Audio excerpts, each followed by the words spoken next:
میرے پاس ایک شخص آیا, اس بھیکاری تھا, غریب آدمی بنا ہوا تھا کہ میرے گھر میں نے گھر جا کے دیکھا, گھر میں واقعی کچھ بھی نہیں تھا, ہائے ہوئے ایسا بیچارہ رونا دھونا. تو میں نے کہا دیکھو میں تمہیں بھیک نہیں دیتا.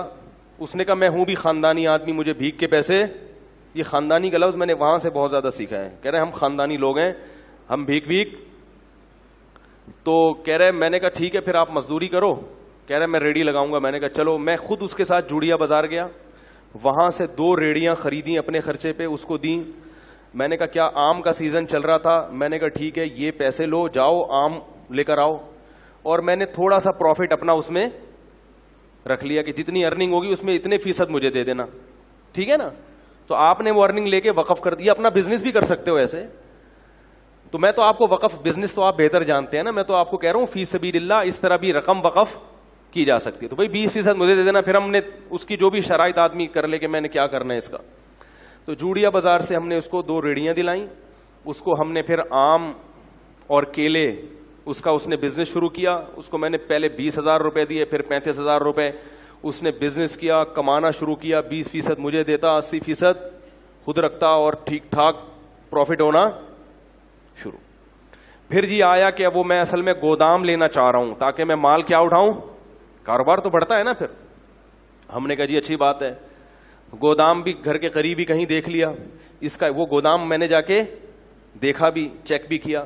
میں نے کہا اچھا ایک غریب آدمی کو کیا ہو رہا ہے, یہ کیا کسی کو پیسے پکڑا دو تو ختم ہو جاتے ہیں, اس طرح کاروبار رن کر کے دو اس کو, اپنا بھی فائدہ اس کا بھی فائدہ. اپنا پروفٹ تھوڑا رکھو تاکہ ایسا نہ ہو کہ وہ بیچارہ جب زیادہ بڑھ جائے کاروبار پھر آپ پروفٹ کا ریشو بڑھا بھی سکتے, لیکن وقف میں نہیں بڑھا سکتے. ہم نے جناب اس کو پورا گودام بھی لے کے دے دیا. اس نے وہ کیلے لا کے, کچے کیلے ہوتے تھے اس میں وہ کیمیکل لگتا ہے نا, اس سے پکتے ہیں, وہ پک بھی رہے ہیں, اور جناب بزنس ٹائٹ. اتنا پروفٹ مجھے شروع ہو گیا کہ اب ہم نے تمیز سے بات کرنا لوگوں سے چھوڑ دیا.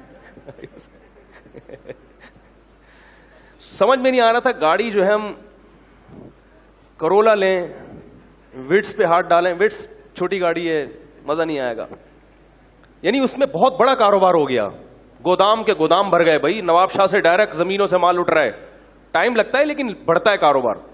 اور وہ بندہ بھی فیک نہیں, بالکل نظر آ رہا ہے بھائی, ریڑھی لگاتا ہوا, پیاز آلو پیاز بھی بیچے اس نے. پھر اس نے اپنے بیٹے کو بھی ملا لیا, ملازمین بھی ہو گئے, دے مار 4.5, کیونکہ محنت بہت کر رہا تھا. وہ نظر ایسا آ رہا تھا, کر رہا تھا نہیں کر رہا تھا یہ تو ابھی آپ کو آگے بتاتا ہوں.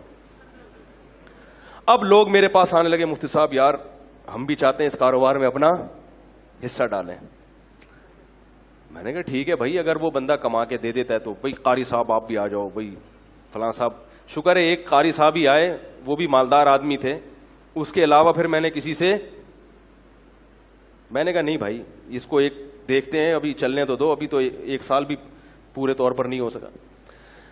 تو جی ہم اس کے گھر بھی جاتے تھے اور وہ ہمارے گھر آتے تھے. بڑا اچھا ماشاءاللہ ہمارا بزنس شروع ہو گیا, اس کو ٹھیک ٹھاک پروفٹ ہونا شروع. لیکن میں نے دیکھا کپڑے وہی اس کے چماروں والے. ہم تو سوچ رہے ہیں کہ چاند پہ پہنچے یا مریخ کا سفر کریں. ابھی امریکہ یورپ تو چھوٹی بات ہو گئی تھی ہمارے لیے نا, ٹھیک ہے, تو خلائی سیارے میں بیٹھتے ہیں, کہیں کائنات کی سیر کر کے آتے ہیں. تو بالآخر ایکسپورٹ کی بات شروع ہو گئی. بھئی اب کب تک غریبوں کی طرح ملک میں جو ہے وہ ٹرک خرید کے بیچتے رہیں ہیں بھائی, کنٹینروں پہ بات آنی چاہیے. اب کیا خیال ہے؟ تو جتنے کما رہا تھا نا اس سے ڈبل انویسٹ ہو رہے تھے. بات آ رہی ہے سمجھ میں؟ جیسے آج اتنا پروفٹ دے دیا, 1 مہینے میں اتنا دے دیا, تو اب بھائی کاروبار تو ہر آدمی کہتا ہے بڑھاؤ, تو اور اس کو دے دیے ہم نے پیسے, اور کاروبار نظر آ رہا ہے. آلو پیاز ٹماٹر بھی بکتے ہوئے نظر آ رہے ہیں. گودام سے منڈی بھی جا کے میں نے دیکھا, وہاں بھی باقاعدہ اس کی ایک شاپ ہے جہاں سے وہ سارا بزنس ہو رہا ہے. ایک دن وہ میرے پاس آیا, کہنے لگا کہ مولوی صاحب میں تو جا رہا ہوں سفر پہ 10-15 دن کے لیے, تو مال اتارنا ہے منڈی سے, اتنے پیسے مجھے چاہیے, اور یہ پیسے کل ہی میں آپ کو ریٹرن کر دوں گا, اور مجھے جناب پہنچنا ہے. تو میں نے دے دیے اس کو. میں نے کہا یار یہ میرے حج کے پیسے ہیں, کیوں حج کی درخواست میں دینے والا تھا, یہ لے کے کہیں ایسا نہ کہہ رہا یار مسلمان کسی کے حج کے پیسے کھائے گا. ہم نے ایسے ایسے حرام خور دنیا میں دیکھے ہیں کہ آپ کو ہم کیا بتائیں. اس کا بیٹا وہ بیمار بنا ہوا تھا, اس نے کہا یار حج, ہم نے کیا کلمہ نہیں پڑھتے, بیانات میں بھی بیٹھتا تھا وہ آ کے اور کہتا تھا ہم سید ہیں, اور کہتا تھا مفتی صاحب پیسہ پکڑانے سے پہلے یہ دیکھو کہ بندہ خاندانی ہے یا نہیں ہے. سمجھ رہے ہیں, یہ بڑی گنتیاں سیکھی ہوئی ہوتی ہیں, تبھی کسی کی چکنی چپڑی باتوں میں مت آؤ. تو ہم نے وہ اس کو دے دی, ہم نے کہا چلو کل منڈی میں مل ہی جائیں گے. اس بندے نے رات کو محلے والوں کو جتنی جیبیں نچوڑ سکتا تھا سب کی جیبیں نچوڑی. دکان سے جو جنرل اسٹور تھا اس سے 2-3 مہینے کا راشن اٹھایا. اس نے کہا پڑوسی یہ کل دے دے گا پیسے. کسی سے چلتے ہوئے کسی سے اگر امید تھی نا 50 روپے مل جائیں گے ادھار, تو اس سے 50 روپے بھی لیے, کسی سے 500 لیے, کسی کے 1 لاکھ, ہمارے تو لاکھوں روپے لیے ہوئے تھے. ہر آدمی سے جتنا نچوڑ سکتا تھا اس نے نچوڑا. اسٹیمپ پیپر پہ جو ہمارا ایگریمنٹ ہوا تھا وہ لکھا ہوا تھا اس کے انگوٹھے کے ساتھ, یعنی میرے تو اس سے جو پیسوں کا لین دین تھا ریٹرن بھی تھا نا سارا, انگوٹھا بھی, آئی ڈی کارڈ بھی, سب کچھ. اب جناب وہ انگوٹھا لے کے اب تک میں 10 سال سے بیٹھا ہوں. وہ انگوٹھے کا کیا کریں گے بھائی, کیا خیال ہے, انگوٹھے سے کچھ ہوتا ہے؟ خیر جی, ہم اگلے دن جب پہنچے تو کوئی بندہ ہی نہیں تھا.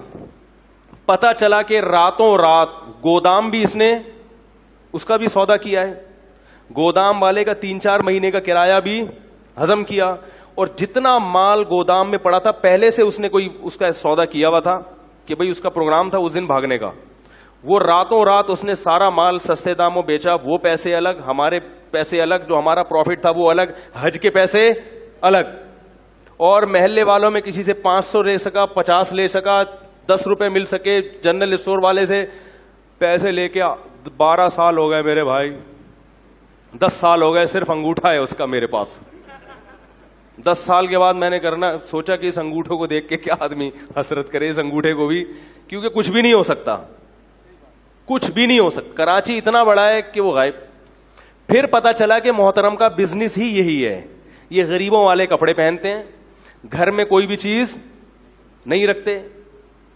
کچھ ادھار غریب بچے لیے ہوئے ہیں اس نے رینٹ پہ, ٹھیک ہے نا, غریبوں سے 2-4 بچے ادھار لے کے رکھ دو بھائی, کوئی آئے گا تو منہ دکھانے کے کہ یہ میرے بچے ہیں. اس طرح کا پتہ نہیں, ہو سکتا ہے اپنے ہی بچے ہوں, واللہ عالم. تو ان کا کئی سالوں سے یہی کاروبار. کیا ہوا کہ ہم نے اس کو تلاش کیا, نہیں ملا, غائب ہو گیا. ہم نے کہا چلو بھائی جو چیز قسمت میں نہیں تھی وہ. ایک دن ایک سبزی منڈی سے ایک پٹھان آیا باجوڑ کا, مجھ سے ملنے کے لیے, بڑا لمبا تڑنگا. کہنے لگا وہ بندہ تھا اس نے آپ کے پیسے لے کے بھاگا. میں نے کہا ہاں. کہہ رہے میں منڈی میں کئی سال سے کاروبار کر رہا ہوں, آج تک مجھے کسی نے چونا نہیں لگایا پوری. کہہ رہے میں اتنا ہوشیار آدمی ہوں کہ مجھے چونا لگانا آسان نہیں ہے. کہہ رہے کہ یہ آدمی مجھ سے کئی لاکھ روپے لے کے. میں نے کہا پھر کیا؟ کہہ رہے میں مفتی صاحب آپ کو یہ بتانے کے لیے آیا ہوں کہ اللہ کی قسم مجھے پیسہ نہیں چاہیے. کہہ رہے میں نے قسم اٹھائی ہے, میں نے بندوق خریدی ہے کہ یہ مجھے اگر مل گیا, اس کے سر میں اگر میں نے 7 گولیاں نہیں اتاری تو میری بیوی کو 7 طلاقیں. میں نے کہا کیا کر رہا ہے بھائی؟ کہہ رہے نہیں مجھے پیسوں کا غم نہیں ہے, پوری زندگی مجھے کسی نے چونا. تو میں نے کہا جب اتنے بڑے فنڈر کو چونا لگ گیا تو بھائی ہم تو اس فیلڈ کے ہیں ہی نہیں. تو اس نے بندوق, اس نے کہا کہ مجھے بس یہ بتاؤ ہے کہاں, مجھے پیسے نہیں چاہیے. کہہ رہے میں نے اس کے سر میں کتنی گولیاں اتارنی ہیں, نہیں اتاری تو میری بیوی کو طلاق ہے. تو اس لیے یہ جو ریڑی ویڑی کا میں کہہ رہا ہوں نا, وقف کریں, کسی غریب کو ریڑی لے کے دے دیں تو وہ غریب ہو. بہت, میں یہ نہیں کہہ رہا کہ سارے فراڈی ہی ہوتے ہیں, لیکن واقعی دیکھیں اس فیلڈ میں فراڈیوں کا ریشو, بولو بھائی,